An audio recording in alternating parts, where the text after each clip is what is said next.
네, 여러분 안녕하세요. 여러분의 취업 멘토 늘스타가 왔습니다. 에어프레미아가 떴습니다. 에어프레미아 뜨기 전에 지난달 우리 에어 부산, 티웨이, 이제 이스타 최종은 이번 주에 마지막으로 남겨두고 있는데 정말 많이 달려왔습니다. 서류 쓰고 실무 임원 최종에 이르기까지 하면서 어느 순간에 실패를 경험한 친구들은 약간의 좌절을 맛보았을 거라고 생각을 해요. 하지만 우리 좌절할 시간이 없습니다. 7월달 오늘부터 바로 에어프레미아가 떴기 때문에 100명이나 채용을 해준다고 하기 때문에 열심히 다시 마음 잡고 임해 주시면 되겠습니다.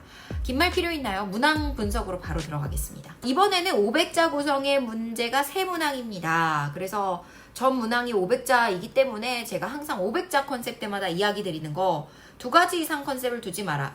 컨셉은 한 가지에만 집중하자. 예를 들어 이번에 1번 질문이 에어프레미아 객실 승무원에 지원한 지원 동기가 무엇인가 라는 질문이었죠. 이 지원 동기로 예를 들었을 때 에어프레미아에서 일하고 싶은 이유가 첫 번째로는 지속 가능 경영이나 상생 경영에 앞장서는 배울 점이 많은 회사라는 점. 그래서 저는 이렇게 경쟁하거나 이런 것보다 본질에 집중해서 제 스스로가 성장하고 이렇게 발전하는 에어프레미아가 좋습니다. 이 점을 하나 어필하고 두 번째로 또 수평적 문화 속에서 친근한 조직 분위기라는 점을 제시한다. 근데 제시할 게 2개나 돼. 이러면 이 회사를 찾게 된 자신의 계기, 경험, 사례, 스토리텔링을 각각 2가지나 에피소드를 풀어야 되고 관련한 포부도 다 담아야 되기 때문에 글자 수가 500자 턱없이 부족할 것이라 생각이 듭니다. 그러니까 반드시 1개의 지원 사유, 1개의 컨셉, 1개의 본인 스토리가 들어가게끔 딱 1개의 컨셉만 가지고 집중해서 적어주시기 바라겠습니다. 1번 아까 말씀드렸네요. 에어프레미아 객실 승무원에 지원한 동기는 무엇입니까? 이것에 대해서 문장을 적을 때에는 문장 구성은 지원 동기를 담은 소제목, 그리고 100자에서 150자 정도는 에어프레미아 승무원이 되고 싶은 이유, 이때에 에어프레미아가 자신이 찾던 그 회사라고 생각을 하게 된 점을 기사나 홈페이지 등에서 찾아본 점들도 이렇게 신뢰도를 높일 수 있게 넣어서 근거를 제시하면 좋아요. 그리고 200에서 250자 통통하게 내가 많이 비중을 할애를 해야 되는 것이 그런 회사를 찾게 된 본인의 경험 속에 답변에서 이 단락이 가장 중요한 포인트니까 꼭 통통하게 잘 지켜서 적어주세요. 앞에 에어프레미아 승무원이 되기 위해 에어프레미아에 대해서 내가 알고 있는 정보를 다 쏟아내면서 내 이야기를 해야 되는 요 실질적인 가운데 단락에서 글자 수를 다 못 채우고 그 앞에 에어프레미아 소개만 하다 끝나지 않길 바란다 라는 점을 말씀드리고, 마지막으로는 이제 100자 정도는 관련하여 입사 후 포부로 마무리해서 500자이지만 소제목 꼭 쓰시고 이런 3단락 구성으로 적어주시면 좋겠다라고 이야기를 드릴게요. 작성 전에 꼭 생각해야 할 포인트도 좀 몇 개 말씀드리고 싶은데, 우선은 4가지 중에 첫 번째는 자기 강점 어필을 막 늘어놓아서 자기소개 PR 답변이랑 별로 다를 바가 없는 지원 동기를 쓰고 있지는 않은지, 예를 들면 에어프레미아에는 팀워크를 잘할 수 있는 승무원이 필요한데 그게 바로 나다. 실제로 대학교 팀 프로젝트 시절 어쩌고 저쩌고 저는 이렇게 했는데, 이거는 결국 나를 어필하는 자기소개잖아요. 이거 지원 동기 아니거든. 이런 걸 경계합시다. 자, 2번째. 에어프레미아의 좋은 점이 고객으로서 탑승하고 싶어지는 좋은 점인지도 구분을 해야 돼요. 장점을 생각하면서 기사를 보다 보면 예를 들면 좌석 간격이 넓다. 그래서 다리가 안 아프다. 사기 그릇에 정성스럽게 밥을 줘서 대우받는 느낌이 든다. 이건 순전히 고객이 좋은 점이잖아요. 이 회사를 선택할 때. 그쵸? 빨리 생각을 전환을 해주시고 이 회사에서 직원으로서 일하고 싶다. 그래서 직원으로서 나한테는 어떤 점이 정말 메리트이고 좋더라 라고 적어야 면접관이 납득을 한다 라는 점도 잊지 마시길 바랍니다. 3번째로는 에어프레미아가 아니라 어느 항공사 승무원만 되어도 다 이룰 수 있는 것을 적으시면 안 된다. 그리고 타 항공사도 다 갖추고 있는 점들을 말하면 웬만하면 탈락한다. 그래서 에어프레미아가 1번에다 지원 동기를 물어보는 거는 늘 궁금한 거예요. 이 직원이 하다못해 대한항공이라든지 티웨이라든지 경쟁사로 이직의 마음을 품고 있어서 중간에 이탈하지는 않을지, 그래서 타사에는 없는 에어프레미아만의 솔직한 강점들을 좀 잘 찾아주셔야 된다는 거. 네, 이 이야기 드리고 싶고, 마지막으로 4번째, 글자 수의 비중도 꼭 체크를 해주셔야 돼요. 회사 기사나 정책에 대한 정보들을 풀어놓느라 아까 말씀드렸죠. 나의 이야기, 내가 왜 이러한 회사를 꿈꾸게 되었는지가 계기가 되었던 스토리텔링, 이게 진짜 제일 통통하게 많이 들어가야 돼요, 문장에서. 근데 이걸 누락하거나 굉장히 적게 비중을 써버려서 회사 소개가 되어버리진 않았는지. 자기소개서인데 내 이야기를 읽고 회사는 나를 뽑을지 말지 판단을 하니까 그런 것들을 좀 적어주시면 좋겠어요. 네, 두 번째 질문으로는 워크코드 15가지 중 본인이 가지고 있는 가치와 가장 부합하는 것을 하나 고르고 그 이유를 설명해 주세요 라고 되어 있네요. 그래서 문장의 단락을 구성하는 것을 한번 추천드리면, 워크코드의 컨셉이 잘 드러나는 소제목을 적어주시고, 처음 초반 100자에서 150자 정도는 그 내가 고른 워크코드와 그것을 고른 본인의 가치를 연계해서 왜 골랐는지 설명을 해주면 되는 거예요. 그리고 200에서 250자, 이것도 여기가 핵심이겠죠? 워크코드와 연계한 본인의 경험을 스토리텔링해서 소개해 주시면 되는 거고, 이 2번 질문 답변에서 이 단락이 가장 중요한 포인트니까 이것을 길게 구체적으로 적어 주셔야 된다. 마지막으로 100자는 관련한 입사 후 포부로 마무리하시면 되겠죠? 작성 전에 꼭 생각해야 할 포인트로는 워크코드 하나하나를 다 보시는 게 좋아요. 사실 프레미안 웨이가 말이 바뀌어 워크코드로 됐는데 뭔 15개나 만들었어. 외우기가 어려워요. 그죠? 그래서 본인들은 다 외우고 계시려나 몰라 이런 생각이 드는데, 그치, 내가 선생님이니까 이런 말 하면 안 되지. 네, 다시 돌아와서 3가지 정도로 구분이 돼요. 첫 번째는 1에서 4번까지 업을 향한 진정성, 얼마나 진정성 있게 업무를 대하는 것인가를 보는 항목. 그리고 두 번째는 5에서 9번, 용기 있는 탁월함, 실패에도 좌절하지 않고 용기 있는 자세로 도전해서 결국 성과를 낼 수 있는지 확인하는 항목이다. 마지막으로 세 번째는 10번에서 15번까지의 워크코드죠. 모두의 목표를 위한 협업. 팀워크를 이루기 위해 수평적인 상호 존중을 할 수 있는가? 공동체에는 어떻게 녹아들었는가? 갈등이 생겼을 때는 어떻게 대처했는지, 그 경험들을 각각 보면서 다각도로 체크할 수 있는 항목입니다. 그래서 워크코드와 닮은 본인의 모습을 넣으라는 게 결국 2번 질문에서 아예 대놓고 나오기는 했지만, 3번 문항 같은 경우는 아이디어를 제시해야 되니까 안 들어간다고 쳐도 1번 문항, 2번 문항에는 워크코드 이게 좀 들어갔으면 좋겠다, 컨셉이. 그래서 이 1번 질문의 지원 동기에도 워크코드의 컨셉 하나가 들어가면 좋겠고, 2번에도 각 항목별로 조금 다른 거를 쓰면 훨씬 다채롭게 나를 보여줄 수 있다. 잘 이해가 안 되시죠? 예시를 보여드릴게요. 자, 우선은 질문 1번이 지원 동기였죠. 이때 1에서 4번, 5에서 9번, 10에서 15번까지 총 3가지 정도의 챕터가 있는데, 그 중에 첫 번째 챕터인 업을 향한 진정성, 이 부분에서 저는 워크코드 4번 담대한 목표, 요거를 쓰려고 해요.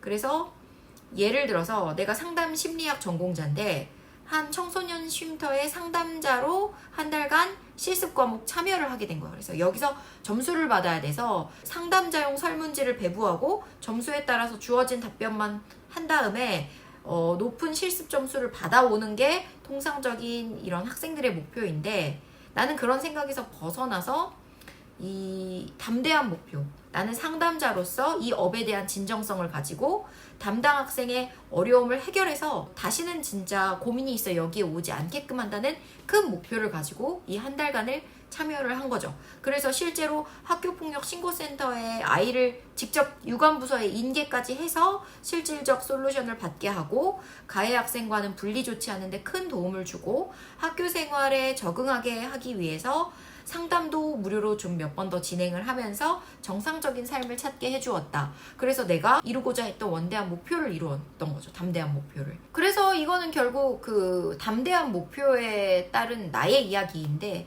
이걸 가지고 이제 질문 1번에 좀 삽입을 하는 거죠. 워크코드 첫 번째 챕터, 업을 향한 진정성을 넣으려고. 에어프레미아가 좋은 이유, 항공사들의 과당 경쟁 반열에 참여하기보다는 HSC라는 독자적인 이런 사업 모델을 만들고 대한항공과의 인터라인 협약을 하면서 상생 경제를 추구를 한다. 그리고 합리적인 가격의 최상의 비행 품질을 찾으면서 고객의 프리미엄한 비행이라는 원대한 목표를 위해 노력하는 에어프레미아의 가치관이 참 인상 깊다. 그래서 상담 심리학 학생으로서 청소년 쉼터 상담자로 실습을 갔을 때 단순히 점수 취득을 위한 상담이 아닌 상담자로서 학생들의 어려움을 한 달간 개선하고 싶다는 그런 원대한 목표를 세워서 실제 학폭으로부터 피해 학생을 구해냈던 경험을 언급을 한 거죠. 그리고 본질에 집중하는 에어프레미아라면 고객을 위한 아이디어를 제안하고 최고의 비행 서비스 경험을 느낄 수 있게 만드는 항공 전문가로서 비로소 성장할 수 있기 때문에 이곳에 지원했다라고 이야기를 한다면 워크코드 첫 번째 챕터인 업을 향한 진정성, 그 중에서도 워크코드 4번 담대한 목표를 담은 나의 지원 동기가 될 수 있는 것입니다. 어때요? 참 쉽죠? 네, 이렇게 하고 자, 그 다음에 질문 2번에는 워크코드를 아까 첫 번째 챕터 업을 향한 진정성 그걸 썼으니까 워크코드 5번 용기 있는 탁월함, 네, 요 두 번째 챕터에서 내가 써봐야겠다. 그래서 본질과 핵심에 대한 집중. 예시는 유아동반 고객이 많은 패밀리 레스토랑에서 근무를 했었었는데요. 대기 공간이 너무 협소해서 아이들과 기다리는 시간이 굉장히 힘들어했어요, 고객님들이. 근데 외식의 본질은 결국 가족끼리 즐거운 추억을 남겨드리는 일이라고 생각을 했기 때문에 저는 이거 어플로 대기 순번이 되면 연락하는 무료 어플 사이트를 찾아서 사장님께 제안을 드렸고요. 그리고 기다리시는 시간 동안 식당 바로 앞에 있는 공원 놀이터를 안내하면서 거기서 좀 기다리셔도 좋겠다라는 아이디어로 즐거운 고객의 기다림이 될 수 있도록 그 시간마저도 즐거운 추억으로 만들었다. 이런 내용을 쓸 거예요. 그럼 이거는 본질과 핵심에 대한 집중 내용이니까 요것과 관련해서 에어프레미아에서 무엇을 해보고 싶다. 라는 식으로 2번을 제시한다면 1번에는 업을 향한 진정성을 지원 동기로 엮었고 그리고 2번에는 용기 있는 탁월함으로 내 워크코드를 엮어서 조금 컨셉을 각각 다르게 갈 수 있었죠. 그래서 여러분들도 그런 방법을 한번 해보시면 조금 어떨까라는 생각 드려요. 그래서 이렇게 한번 해보시고요. 마지막 세 번째 문항은 에어프레미아가 사랑받는 항공사가 되기 위해서 어떤 것이 필요할지 본인의 생각과 이유를 좀 적어주세요 라는 질문이 있었는데요. 문장의 단락 구성을 추천을 해본다면 이런 식으로 새로운 아이디어 컨셉이 드러나는 소제목 하나를 꼭 적으시고 초반 100자에서 150자 정도는 에어프레미아에 필요한 아이디어 추천과 그 이유에 대해서 말하기, 최근의 트렌드 흐름을 반영해서 아이디어를 제시하고 근거의 신뢰도를 높여줄 기사 내용들을 발췌하는 것이 좋겠습니다. 가운데는 200에서 250자로 이 부분을 좀 통통하게 쓰셔야 되는데 에어프레미아가 현재 관련해서 하고 있는 일을 칭찬하고 구체적으로 더 했으면 해야 하는 일을 부연 설명을 넣어 아이디어를 적극 제시하라. 그래서 에어프레미아가 현재 관련해서 하고 있는 일을 왜 말해야 합니까? 새로운 아이디어만 제시하면 되지. 그 말을 해야 하는 이유는 우리가 이미 추진하고 있는 사업의 방향성이나 정책의 흐름이라는 점을 언급을 해야 에어프레미아가 내 의견을 더 공감을 해줄 거기 때문이죠. 그리고 마지막 100자 정도는 이제 관련한 포부로 마무리를 하시면 되는 건데요. 이 질문은요, 지난번 티웨이 항공 자소서 4번 문항 기억나세요? 최근 트렌드 중 티웨이 항공과 연관이 있다고 생각하는 것에 대한 본인의 생각 문항과 비슷한 결로 접근하셔도 좋습니다. 에어프레미아가 사랑받기 위해서 최근 노력하고 있었던 부분을 먼저 검색을 하고 좀 공부를 하시고 그것들 중에 최근의 소비자 트렌드로 부상하고 있는 것을 연계를 해보세요. 그 다음에 우리 에어프레미아의 타겟층이 이런 고객들은 요즘 이러한 트렌드를 추구한다. 관련해서 이미 우리 에어프레미아는 이러이러한 일들을 하면서 고객들의 큰 관심을 얻고 있다.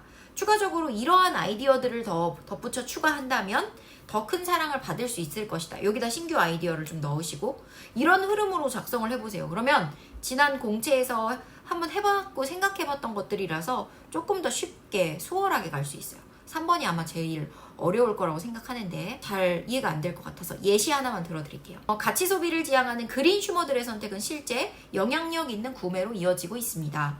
그린 슈머는 그린과 컨슈머의 합성어로 지구를 지키는 지속가능한 구매에 가치를 느끼며 가치 소비를 하는 고객들인데요. MZ 소비자들의 친환경 가치 소비가 늘어나면서 실제 항공업계에서는 업사이클링을 활용한 다양한 굿즈를 선보이면서 기내 판매를 독려하고 항공사의 ESG 경영 정책을 전면적으로 홍보합니다. 관련해서 우리 에어프레미아도요. 기내 서비스 분야부터 친환경 정책을 도입해서 다회용기 메인 식사 제공이나 그리고 비닐 대신 종이 패키지로 포장된 친환경 PLA, 바이오 플라스틱 집기류를 선보이고 있는데요. 특히 프리미엄 좌석 승객에는 큐클리프와 협업해서 플라스틱 페트병을 리사이클한 원사로 어메니티 키트 파우치를 제공해서 실제 승객들의 뜨거운 반응을 얻고 있습니다. 이에 따라 우리는 그린 슈머 가치 소비자들을 위해 어떠한 정책들을 추가적으로 해봐야 합니다. 어떠한 서비스들을 더 내놓아야 합니다. 이거는 여러분의 핵심 아이디어니까 제가 넣지 않겠고요. 여러분 생각해 보시고 그린 슈머를 붙잡는 친환경 에어프레미아의 일원으로서 새로운 친환경 서비스 제안을 위해 늘 관심을 갖겠다. 이런 생각을 조금 해보시면 좋겠습니다. 어때요? 예시를 들어드리니까 조금 감이 오실 것 같아요. 근데 제가 아마 이렇게 유튜브로 예시를 들어드리면 또 많은 친구들이 이 예시를 하실 겁니다. 그럼 겹치고 흔해 빠진 소재로 변질이 되겠죠. 그래서 제가 웬만하면 예시를 안 들려고 하는데 3번 너무 어렵다, 감이 안 온다 해가지고 한 개만 들어드렸으니까 여러분들도 조금 더 추가적으로 생각해 보시면 좋겠어요. 그리고 이 문항도 결국은 500자라서 욕심을 내가지고 이것도 좀 해보고 저것도 좀 해보고 뭐 이렇게 아이디어를 중구난방으로 여러 방면에서 내면은 결국 하나도 제대로 어필이 안 될 거예요. 하나의 컨셉으로 중심을 잡고 작성하는 것에 주의하시기 바랍니다. 네, 이렇게 해서 오늘 에어프레미아 문항 분석 완벽하게 마스터하고 가실 거라고 생각을 하고요. 글감 잘 작성하셔가지고요. 정리해서 꼭 합격하시길 바래요.